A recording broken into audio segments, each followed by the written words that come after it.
सियासत के बाद जरा इकोनॉमी की बात करते हैं, इसलिए क्योंकि मैक्रो इकोनॉमिक इंडिकेटर सही करने का एक बहुत बड़ा दावा हुकूमत का चल रहा है, लेकिन at the same time micro economic indicators का सही होना लाजिम व मलजूम है।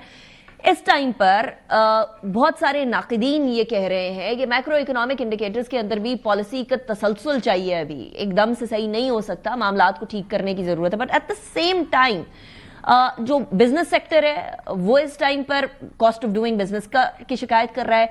एक्सपोर्ट्स जो है वो बढ़ नहीं पा रही हैं, जहां बहुत सारे अच्छे काम हो रहे हैं वहां बहुत सारी गड़बड़ भी है। एमएनसीज पाकिस्तान को छोड़कर जा रही हैं, तो ऐसा क्यों हो रहा है? क्या ऐसी चीज है जहां हम गड़बड़ कर रहे हैं जिसको हमें फिक्स करने की जरूरत है? एट द सेम टाइम क्या सारा टैक्स का बर्डन जो है वो सैलरीड क्लास उठाएगी? अभी खबर आ रही है कि 2026 में जो बजट आएगा उसमें सैलरीड क्लास को और जो सनतकार हैं उनको कुछ रिलीफ दिया जाएगा। इसमें कितनी सच्चाई है, इसके बारे में बात करते हैं। हमारे साथ बिलाल अजहर कियानी साहब मौजूद है, वजीर मुमलकत बराए खजाना है। Thank you very much Bilal sahab for joining me in the program. Bilal sahab, साबिक वजीर सनत और तजारत है एसएम तनवीर साहब, वो कहते हैं कि जी इस टाइम पर मुल्क की मईशत वेंटिलेटर पे है, ना सिर्फ वेंटिलेटर पे है बल्कि 150 के करीब जो है वो टेक्सटाइल मिल यूनिट्स जो हैं वो बंद हो गए हैं। गुजरांवाला की तमाम इंडस्ट्री इस टाइम पर बड़े बुरे हाल में। वर्ल्ड इकोनॉमिक जो ग्लोबल रिस्क रिपोर्ट है उसके मुताबिक पाकिस्तान के अंदर बेरोजगारी बढ़ गई है। अब ये सारी चीजें हो गई हैं तो इसको सही कैसे करना है? प्लस इसी टाइम पर एक खबर ये भी गर्दिश कर रही है कि फाइनेंस मिनिस्ट्री के अंदर भी तब्दीली होने वाली है, कोई ऐसा कुछ है? जी बिस्मिल्लाहिर्रहमानिर्रहीम, बहुत शुक्रिया जी अपने शो में दावत देने का। देखिए वो आप मेरे ख्याल से वो शायद केयर टेकर रहे थे एट सम टाइम, तो देखिए बात ये है कि वो एक उनकी प्रेस कॉन्फ्रेंस आप बता रही हैं तो मैंने तो नहीं सुनी, मगर बुनियादी बात ये कि हम साहब मैंने मेंशन नहीं किया था कि उनकी प्रेस कॉन्फ्रेंस है, तो आपने सुनी होगी तभी आपको पता होगा। नहीं मैंने सुनी नहीं, आपने उनकी मुझे पता है हवाला आपने दिया क्योंकि प्रेस कॉन्फ्रेंस आई भी थी। बहरहाल अब आपकी मर्जी है, if you want to do a show like this we can do a show. We sure can. जी it's totally up to you. But देखिए बात ये है कि परसों भी हमने सारे चेंबर्स को दावत दी थी, उसमें मुल्क के सारे चेंबर्स मौजूद थे। हमने SIFC में मीटिंग की थी जिसमें लाहौर चेंबर भी था, कराची चेंबर भी था, फैसलाबाद, सियालकोट, गुजरांवाला, रावलपिंडी, FPCCI, ये सारे चेंबर्स आमतौर पे आते हैं। इस दफ़ा FPCCI ने शायद शिरकत नहीं कर सकी थी, तो हम हर महीने डेढ़ बाद सारे चेंबर्स के सदूर को दावत देते हैं, उनके इश्यूज भी सुनते हैं और उनके रेजोल्यूशन के लिए काम भी करते हैं और उनको अपडेट भी देते हैं।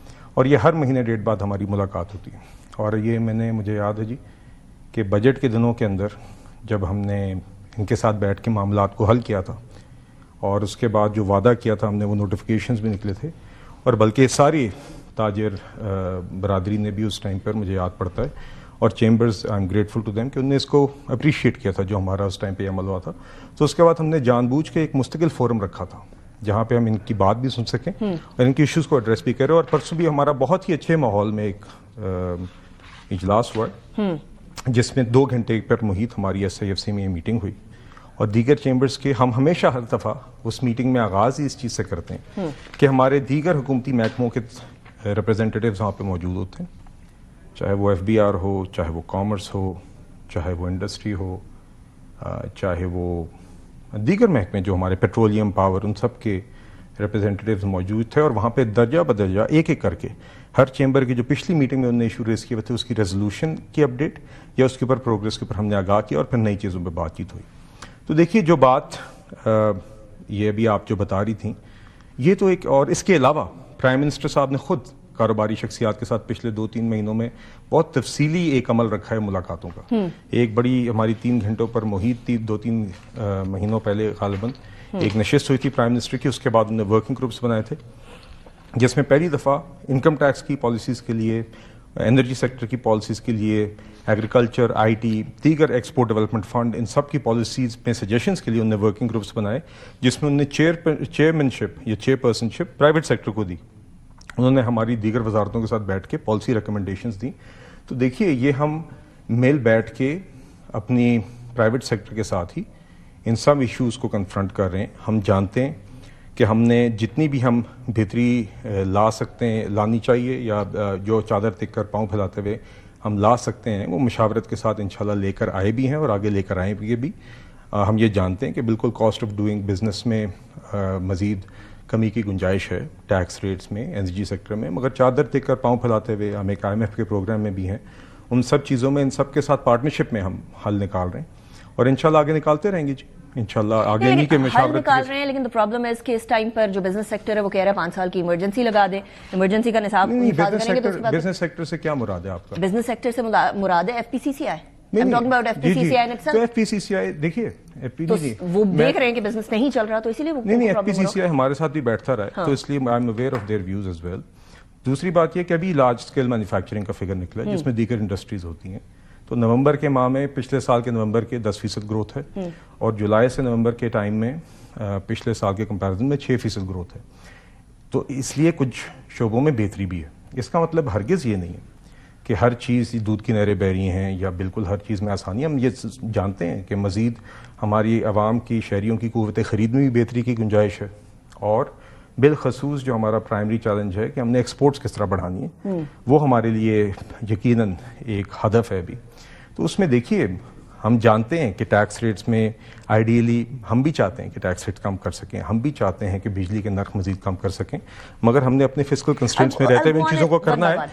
तो मेरे ख्याल से जी ये जिस चीज़ को आप उसको इमरजेंसी कहें, जो कुछ भी कहें, बुनियादी मस्त बात तो ये है ना कि जो प्रोग्रेस आज तक हुई है मुआशी, और वो हुई है पिछले 2 सालों में मुआशी इस्तेहकाम के हवाले से, हमने उसी पर बिल्ड करके आगे मज़ीद बेहतरी लेके आनी है, मज़ीद कमी लेके आनी है कॉस्ट ऑफ डूइंग बिजनेस में, ताकि मज़ीद हमारी इंडस्ट्री चल सके और आगे इंशाल्लाह एक्सपोर्ट्स में भी। चले वन बाय वन करके चलते हैं। सबसे पहले बात कर लेते हैं टैक्स की, क्योंकि आपने कहा कि टैक्स के अंदर कमी की कोशिश करेंगे, लेकिन the situation is very tight right now.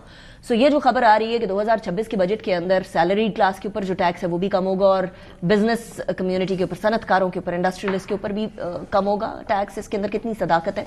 नहीं देखिए, मैंने आपसे वही बात कहूँगा जो भी मैंने आपको कही है कि हम चाहते हैं कि इसमें मजीद कमी लाएं। प्राइम मिनिस्टर साहब खुद ये जानते हैं, मगर बिकॉज हम एक IMF के साथ प्रोग्राम में, तो हमने कोई भी गैर जिम्मेदाराना बात नहीं करनी और चादर देखकर पांव फैलाते हुए आगे जो गुंजाइश हो सकेगी इंशाल्लाह करेंगे। बजट अभी जून में इंशाल्लाह पेश होना है, तो उससे पहले देखिए मुशावरत का तो एक अमल मैंने आपसे कहा कि कारोबारी शख्सियात के साथ मुस्तकिल है, मतलब कि एट ऑल चेंबर्स के लेवल पे अलहदा, आपके बड़े सनतकार, आपकी बड़ी कंपनीज अलहदा, तो उन सब के साथ हम मुशावरत करें। बिकॉज हम ये जानते हैं, प्राइम मिनिस्टर साहब ये समझते हैं कि प्राइवेट सेक्टर ने ही इस मुल्क में मुआशी ग्रोथ को लीड करना है, प्राइवेट सेक्टर ने ही इस मईशत के अंदर रोज़गार फराम करनी है, हुकूमत ने उसमें फैसिलिटेटर का रोल अदा करना है, हुकूमत ने उनके लिए वो सारी जो रुकावटें हैं जो मुआशी ग्रोथ में रुकावट बनती हैं उसको हटाना है, और उनके मुशावरत के साथ हमने इंश्योर करना है कि ये एक्सपोर्ट्स भी कमा सकें और टैक्स की अदायगी भी बढ़ा सकें।